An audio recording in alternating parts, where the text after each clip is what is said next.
Assalamualaikum warahmatullahi wabarakatuh. Waalaikumsalam. Innal hamdalillah nahmaduhu wa nasta'inuhu wa nastaghfiruh wa na'udzu billahi min shururi anfusina wa sayyiati a'malina. May yahdihillahu fala mudilla lahu wa may yudlil fala hadiya lahu. Asyhadu an la ilaha illallah wahdahu la syarika lahu wa asyhadu anna Muhammadan 'abduhu wa rasuluhu wa la nabiyya ba'dahu. Ya ayyuhalladzina amanu taqullaha haqqa tuqatih wa la tamutunna illa wa antum muslimun. Ya ayyuhan nasu taqu rabbakumul ladzi khalaqakum min nafsin wahidah wa khalaqa minha zawjaha wa batha minhuma rijalan katsiran wa nisaa'a wattaqullaha alladzi tasaaluna bihi wal arham innallaha kana 'alaikum raqiba. Ya ayyuhalladzina amanu taqullaha wa qulu qawlan sadida yuslih lakum a'malakum wa yaghfir lakum dhunubakum wa may yuti'illaha wa rasulahu faqad faza fawzan 'azima. Amma ba'd. Fa inna asdaqal hadithi kitabullah wa khairal huda Muhammadin sallallahu alaihi wasallam wa syarrul umuri muhdatsatuha wa kullu muhdatsatin bid'ah wa kullu bid'atin dhalalah wa kullu dhalalatin finnar. Saudara-saudara yang kami hormati serta dimuliakan oleh Allah Subhanahu wa taala.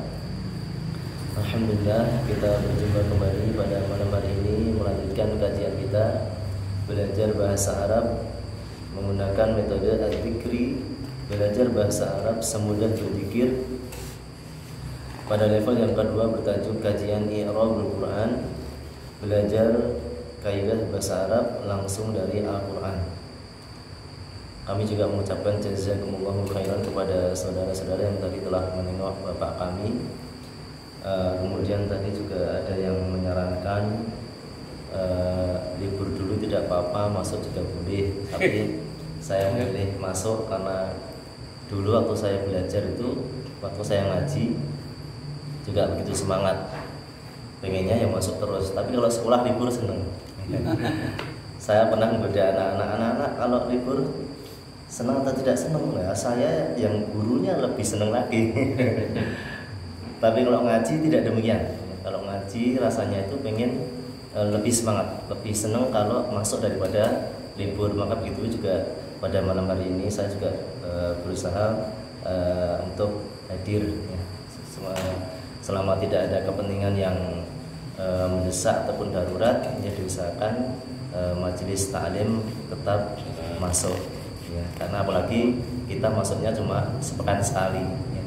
Itu kalau libur ya rasanya ada yang kurang ataupun waktu kita mungkin akan kurang bermanfaat, mungkin demikian ya.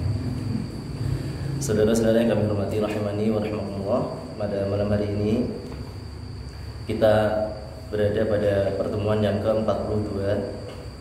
Insyaallah kita akan membahas ayat yang keempat dari surat Al-Ma'un dan kaidah ke-42 tentang macam-macam khobar. Sebelum itu mari kita murojaah terlebih dahulu materi Ad-Dzikri level yang pertama pada bagian surat-surat dan artinya. Kita akan baca surat Al-Asr sampai dengan surat An-Nasr halaman 13. Kita mulai wahid itsnan tsalatsa. A'udzu billahi minasy syaithanir rajim. Aku berlindung kepada Allah. Bismillahirrahmanirrahim. Dengan nama Allah yang Maha Pengasih Maha Penyayang. Wal 'asr, demi masa. Innal insana lafi khusr, sesungguhnya manusia itu benar-benar dalam kerugian. Illal ladzina amanu wa 'amilus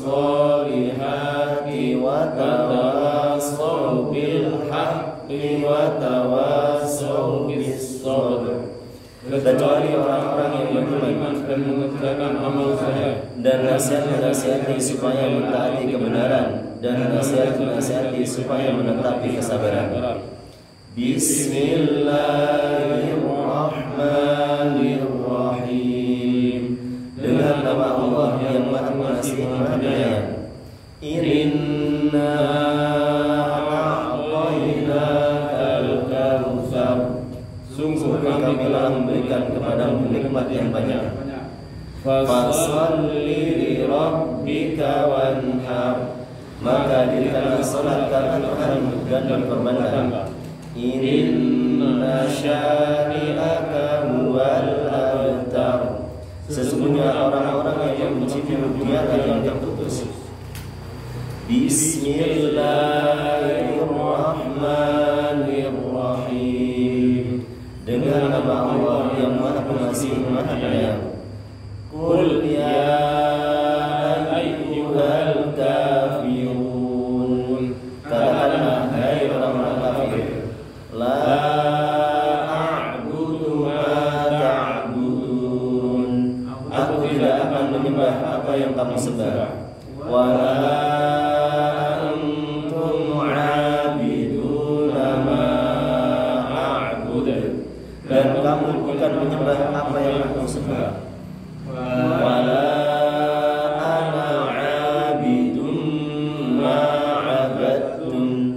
Dan aku tidak pernah menjadi menyembah apa yang kamu sembah. Wala antum 'abiduna ma a'budu. Dan kamu tidak pernah pula menjadi penyembah apa yang aku sembah.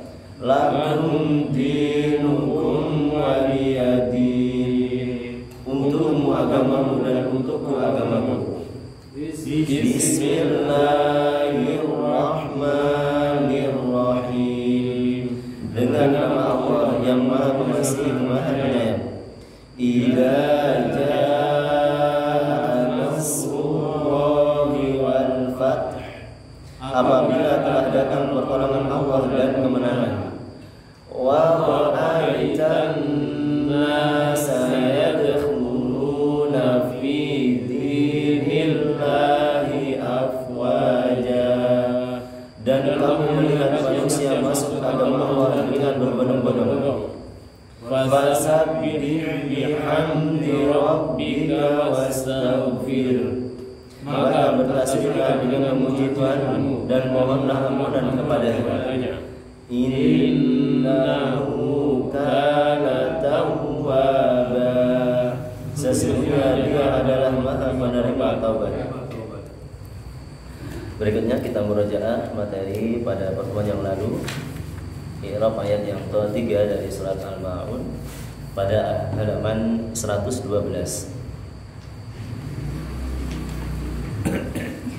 Kita baca ayat dan artinya. Wahid, itsnan, tsalatsa. Wa la yahuddu ala ta'amil miskin. Dan tidak menganjurkan memberi makan orang miskin. Kemudian kita baca i'rabnya. Wala harfu 'athfin mabniyun 'alal fathi. La harfu nafyin mabniyun 'alas sukuni.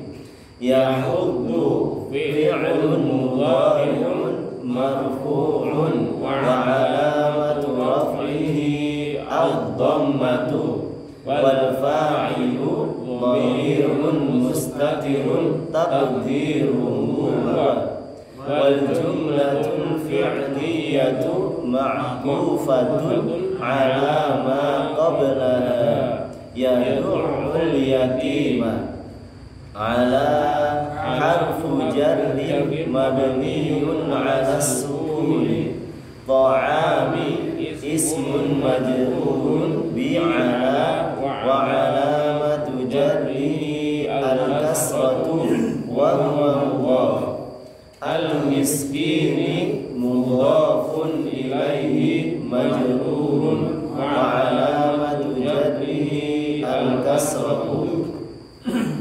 Dari ayat yang ketiga ketiga surat Al-Ma'un kita telah membahas kaidah ke-41 tentang macam-macam fi'il. Ada 3 macam fi'il, fi'il madhi, fi'il mudhari, dan fi'il amr. Pembagian tersebut berdasarkan waktu terjadinya. Fi'il madhi menunjukkan perbuatan yang terjadi pada waktu yang telah lalu atau lampau, sedangkan fi'il mudhari menunjukkan perbuatan yang terjadi pada waktu sekarang atau yang akan datang. Sedangkan fi'il amr artinya kata kerja perintah. Contohnya yaitu dhahaba, yadhhabu, idhhab. Dhahaba dia telah pergi, yadhhabu dia sedang atau akan pergi, idhhab pergilah.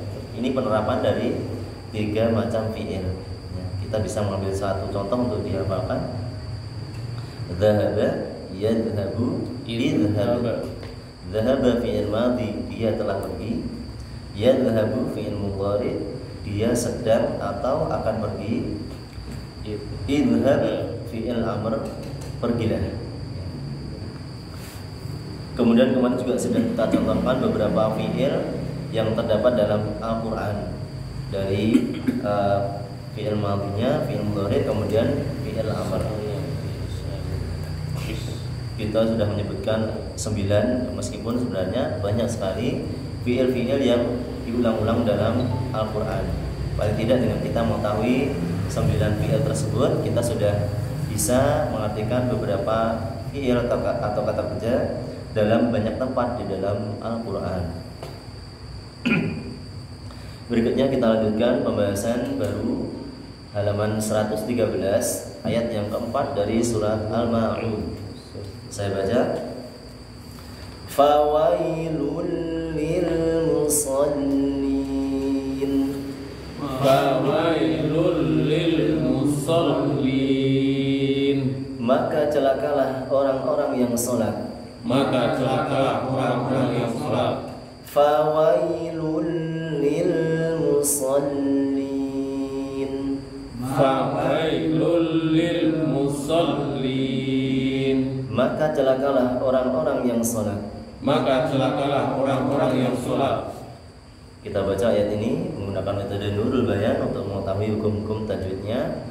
Fa wa fawa, fa wa fawa, ya sakinah, ya sakinah, fawai, fawai, lam tanwin bid dhammi, lam tanwin bi dhammi, mudgham, mudgham, fil lamil maksurah, maksurah, bi ghairi hunnah, bi ghairi hunnah. Fawailul li lam qamariyah, li lam qamariyah, mudharah, lil mu sa lil musa, lam shaddah kasrah, lam shaddah kasrah, lil musalli, ya mad arid lisukun, ya ma'arif lisukun, ithnan aw arba', isnan aw arba', aw sittu harakat, aw sittu harakat, nun sakinah, nun sakinah, indal waqfi, indal waqfi, lil musallin, lil musallin, fawailul lil musallin. fawailul lil musallin. Berikutnya kita bahas tafsir ringkas dari ayat ini. Allah Subhanahu wa taala mengatakan dalam ayat yang keempat surat Al-Ma'un, fawailul lil musallin, maka celakalah orang-orang yang salat. Yang mana ayat yang keempat ini bersambung dengan ayat yang ke-5. Mungkin dalam mushaf nanti akan kita temui di atas nomor ayat itu ada tanda lam ya. Artinya kalau kita baca terus ya bagus ya. Meskipun kalau berhenti juga boleh, karena ini akhir ayat ya. Berhenti juga boleh. Kalau kita mau baca terus juga bagus ya, karena ayat berikutnya itu sangat berkaitan dengan ayat ini ya. ketika membaca Quran juga begitu, jangan sampai kita hanya membaca ayat ini kemudian berhenti sudah tidak baca lagi. Ya, hendaknya dilanjutkan sampai akhir surat ya, biar utuh. Ya. Karena kalau hanya berhenti pada ayat ini, pemahamannya nanti pasti salah. Ya. Surat ini menyebutkan ciri-ciri orang yang mendustakan hari pembalasan. Ayat yang kedua dan ketiga itu ciri-ciri orang kafir yang sama-sama mendustakan hari pembalasan. Kemudian ayat yang keempat dan sampai akhir ayat itu menunjukkan ciri-ciri orang yang mendustakan hari pembalasan dari kalangan orang-orang munafik. Ciri-cirinya ya, disebutkan dalam ayat yang keempat, fawailul lil musallin, maka celakalah bagi orang-orang yang sholat. Maksudnya ditafsirkan dalam ayat berikutnya, alladzina hum an sholatihim sahun, orang-orang yang sholat yang mana mereka melalaikan sholatnya. Orang-orang yang sholat akan tapi ya, penjelasannya akan tapi, ada kata akan tapi, demikian dijelaskan oleh para ulama. Walakin, para ulama menjelaskan dengan kata walakin, orang-orang yang sholat, walakin akan tetapi, alladzina hum an sholatihim sahun, akan tapi mereka melalaikan sholatnya. Ya. Jadi tidak benar kalau hanya wakaf di sini kemudian tidak lanjut membaca Al-Quran. Ya, kalau dia ingin berhenti ya sampai akhir ayat atau paling tidak sampai ayat yang kelima supaya tidak terjadi kesalahan pemahaman. Wailun artinya celaka. Syekh Muhammad bin Shalih Al-Utsaimin beliau menjelaskan bahwa kata wailun yang berarti celaka atau binasa itu termasuk kata yang sering didapati dalam Al-Quran, sering muncul dalam Al-Quran. Kata beliau secara bahasa Arab artinya wailun itu ancaman yang sangat keras. Al-wa'idus syadid, ancaman yang sangat keras. Kalau ada kata wailun berarti itu merupakan ancaman yang sangat keras. Celakalah orang-orang yang sholat, maksudnya pada ayat berikutnya diterangkan orang-orang yang melalaikan sholatnya. Adapun makna orang-orang yang melalaikan sholatnya, insya Allah akan kita bahas pada pertemuan yang akan datang. Intinya ada dua macam melalaikan sholat, yaitu mendirikan sholat tidak sebagaimana mestinya, tata caranya tidak benar. Atau yang kedua, kemungkinan yang kedua dari melalaikan sholat yaitu melalaikan waktunya, mengakhirkan sholat dari waktunya. Sering diterangkan dalam bahasa Jawa ngendi-ngendi sholat, yang menunda-nunda sholat. Ketika waktu sholat habis baru dikerjakan. Ini termasuk dalam ancaman ini, termasuk sifat-sifat orang munafik yang dikatakan oleh Allah yukadzibu biddin, orang-orang yang mendustakan agama. Ini tafsir ringkas dari ayat yang keempat. Berikutnya kita baca i'rab dari ayat ini. Fawailun, fawailun, al-fa'u, al-fa'u, harfu istinafin, harfu istinafin, mabniyun 'alal fathi, mabniyun 'alal fathi, wailun, wailun, mubtada'un, mubtada'un, marfu'un, marfu'un, wa 'alamatu raf'ihi, wa 'alamatu raf'ihi ad-dhammatu. ad-dhammatu. Fawailun terdiri dari dua kata, fa dan wailun. Seperti ini penting ya bagi kita dalam belajar bahasa Arab, diantaranya pelajaran yang kita pelajari memisahkan antar kata, mana yang termasuk huruf, mana yang termasuk isim, mana yang termasuk fi'il. Ya, itu dipelajari dalam bahasa Arab. Itu termasuk keterampilan dalam belajar bahasa Arab, bisa membedakan, menguraikan kalimat, mana yang huruf, mana yang isim, mana yang fi'il. Karena dalam bahasa Arab cuma ada tiga itu. Kalau bukan huruf berarti bisa jadi isim, bisa jadi fi'il. Kalau bukan fi'il, bukan huruf berarti isim. Kalau bukan isim, bukan huruf berarti fi'il. Hanya tiga macam ya. Hanya tiga kemungkinan kata dalam kalimat dalam bahasa Arab. Bisa jadi huruf, bisa jadi isim, bisa jadi fi'il.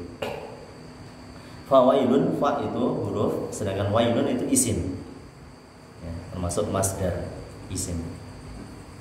Fa merupakan huruf istinaf, huruf yang menandakan awal kalimat, awal pembahasan. Mabni dengan fathah fa, biasa diartikan dengan maka. Wailun sebagai mubtada, marfu' hukumnya tanda rafa'nya yaitu dhammah, wailun. Lanjut, lil musallina, allamu harfu jarrin mabniyun 'alal kasri al-musallina ismun majrurun wa 'alamatu jarrihi al-ya'u li'annahu jam'u mudhakkarin salimun wa shibhul jumlati fi mahalli raf'in khabarul mubtada'i wailun. Lil musallina terdiri dari dua kata, lam dan musallin. Lam huruf, musallin isim. Lam merupakan huruf jar mabni dengan kasrah di, sedangkan al musallina isim majrur disebabkan oleh huruf lam. Tanda jarnya yaitu ya, bukan kasrah tetapi ya, karena li'annahu jam'u mudhakkarin salimun, termasuk jamak mudzakkar salim. Jamak mudzakkar salim itu kalau majrur bukan dengan ya, bukan dengan kasrah tetapi dengan ya. Dan ini sudah pernah kita bahas ya, jamak mudzakkar salim. Ketika bertemu dengan pembahasan ini, maka kita ingatkan pada pembahasan yang telah lalu. Jamak mudzakkar salim kalau marfu dengan waw, sedangkan ketika mansub maupun majrur dengan ya. Musallina kalau marfu musalluna. Kemudian syibhul jumlah juga pernah kita bahas ya, yang menyerupai kalimat. Arti secara bahasa syibhul jumlah menyerupai kalimat, sedangkan yang dimaksud ada dua bentuk, bisa jar dan majrur. Seperti dalam ayat ini, lil musallin itu bentuk jar majrur, ada huruf jar, ada isim majrur, itu namanya jar majrur. Bisa juga dalam bentuk dhorof dan mudhof ilaih, dan ini sudah pernah kita bahas ya. Kemudian dari ayat tersebut kita belajar kaidah yang ke-42, judulnya macam-macam khobar, atau bahasa Arabnya anwa'ul khobari, macam-macam khobar. Biasanya yang paling mudah yang sering disampaikan dalam pelajaran dasar, khobar itu hanya satu. Khobar itu hanya satu. Misalnya ana thalibun, saya seorang murid. Saya mubtada, seorang murid, khobar. Sedangkan kaidahnya khobar itu tidak mesti hanya satu. Kadang lebih dari satu, kadang banyak. Dalam satu rangkaian kalimat itu juga masih sebagai khobar. Kita baca keterangan yang ada di sini. Kalimat dalam bahasa Arab bisa berupa jumlah ismiyah, diawali oleh isim, ada mubtada, ada khobar, namanya jumlah ismiyah. Bisa pula berupa jumlah fi'liyah, diawali oleh fi'il. Khobar ada beberapa macam. Dalam ayat ini terdapat khobar yang berupa syibhul jumlah, menyerupai kalimat. Kemudian kesimpulannya dari macam-macam khobar ada 3 macam. Kalau ada khobar berarti kalimatnya berupa kalimat ismiyah, jumlah ismiyah. 3 macam khobar tersebut antara lain yang pertama isim dhahir, yang kedua jumlah atau kalimat, yang ketiga syibhul jumlah atau menyerupai kalimat. Khobar yang pertama yaitu isim dhahir. Dhahir artinya tampak, lawan dari batin. Isim dhahir itu lawan dari isim dhamir. Dhamir kata ganti. Selain itu namanya isim dhahir. Atau di sini kita beri keterangan isim yang tampak atau jelas. Contohnya ana muslimun. Ana muslimun. Saya seorang muslim. Ana itu mubtada, muslimun khobar. Kita perhatikan khobarnya hanya satu kata, isim dhahir. Ini jenis khobar yang pertama. Kemudian yang kedua, khobar berupa jumlah atau kalimat. Sebagaimana tadi jumlah ada dua, jumlah ismiyah dan jumlah fi'liyah. Di sini contohnya juga ada dua. Khobar yang berupa jumlah ismiyah dan khobar yang berupa jumlah fi'liyah. Contoh khobar yang berupa jumlah ismiyah, Musa qamisuhu jadidun. Musa mubtada, qamisuhu jadidun itu khobar. Qamisuhu jadidun itu dalam bahasa Arab sudah masuk kalimat sendiri.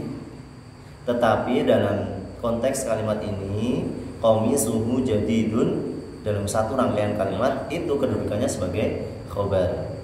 Nanti kalau di i'rabnya qamisuhu jadidun fi mahalli raf'in khabarul mubtada'i Musa.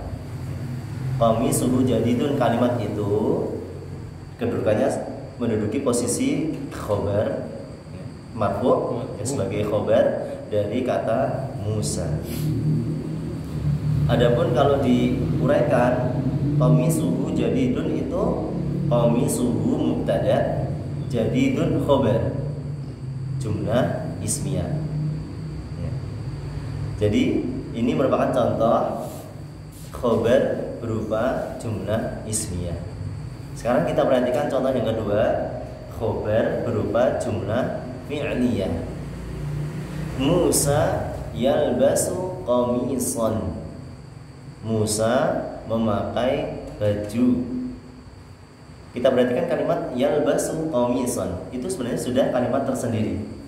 Tetapi dalam rangkaian kalimat ini, yalbasu qamisan itu kedudukannya sebagai khobar. Mubtadanya Musa. Musa mubtada, yalbasu qamisan khobar. Khobar yang berupa jumlah fi'liyah. Kalau diuraikan yalbasu qamisan, yalbasu itu fi'il mudhari' marfu', wal fa'il dhamirun mustatirun taqdiruhu huwa, kemudian qamisan maf'ulun bihi mansubun wa alamatu nasbihi al-fathatu.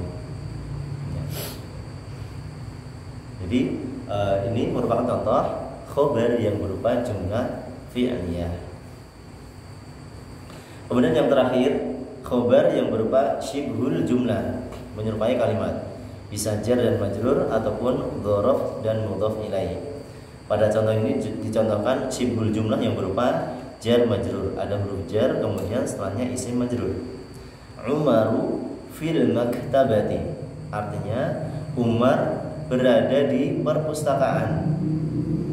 Fil maktabati itu dalam bahasa Arab susunan tersebut disebut syibhul jumlah.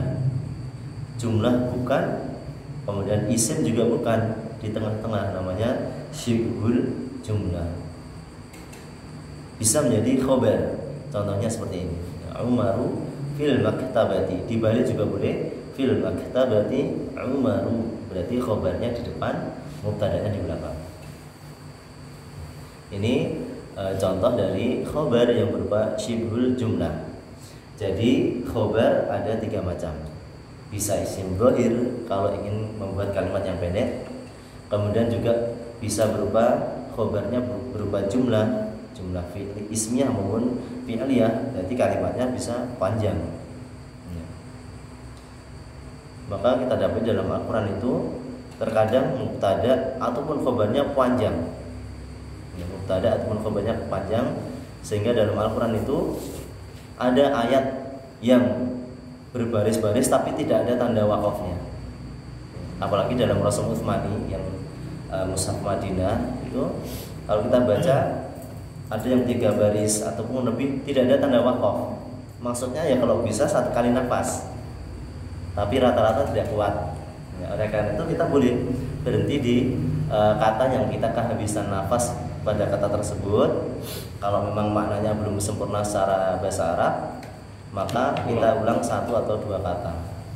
Ya. Tapi kalau kuat 1 kali nafas ya bagus, 3 baris itu sekali nafas. Ya, bisa jadi sebabnya karena demikian. Kalimatnya itu mubtada ataupun khobarnya tidak hanya 1 kata, beberapa kata. Ini pembahasan tentang macam-macam khobar. Kemudian untuk memperdalam pemahaman kita terhadap kaidah ini, kita beri tambahan contoh dari Al-Quran.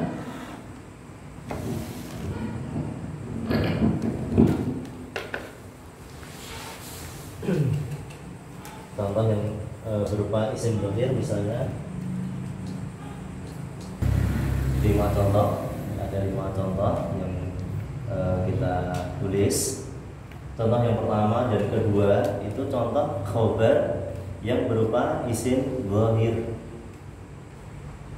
Allahu maulakum, Allahu mubtada, maulakum khobar. Khobarnya berupa isim dhahir. Kemudian hadani khosmani, ini 2 kelompok. Hadani mubtada, khosmani khobar. Contoh untuk khobar yang berupa isim dhahir, pendek. Sedangkan contoh khobarnya panjang berupa jumlah ismiyah atau jumlah fi'liyah. Pada contoh yang ketiga, khobar yang berupa jumlah ismiyah. Contohnya ulaika ma'wahum jahannam, mereka itulah tempat tinggalnya di neraka jahanam. Ulaika sebagai mubtada, ma'wahum jahannam itu sebuah kalimat, namanya jumlah ismiyah. Pada kalimat ini, kalimat ma'wahum jahannam sebagai khobar dari ulaika. Khobarnya berupa jumlah ismiyah. Kalau diuraikan, ma'wahum itu mubtada, jahannam khobar. Kemudian contoh khobar yang berupa jumlah fi'liyah. Allahu yabsutu rizqa liman yasha'u, Allah membentangkan ataupun meluaskan rizki bagi siapa yang dikehendakinya. Kita perhatikan kalimat yabsutu rizqa liman yasha'.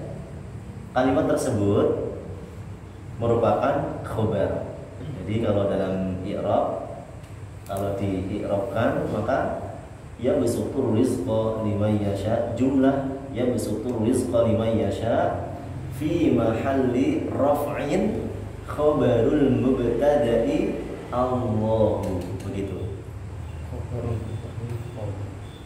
Satu rangkaian kalimat tersebut panjang, itu dalam kalimat tersebut sebenarnya hanya satu kedudukan, yaitu khobar. Khobar dari mana? Dari mubtada, yaitu di sini kata Allah. Mubtadanya hanya satu, tetapi khobarnya panjang. Khobarnya berupa jumlah fi'liyah karena diawali dengan kata yang disutu, yang merupakan fi'il, lebih tepatnya fi'il mudhari. Ini contoh khobar yang berupa jumlah fi'liyah. Kemudian contoh yang terakhir, khobar yang berupa syibhul jumlah. Ada huruf jar, kemudian ada isim majrur. Contohnya pada ayat yang kedua dari surat Al-Fatihah, alhamdulillahi. Lillahi sebagai khobar, ada lam, ada isim jalalah, Allah. Lillahi ini termasuk syibhul jumlah.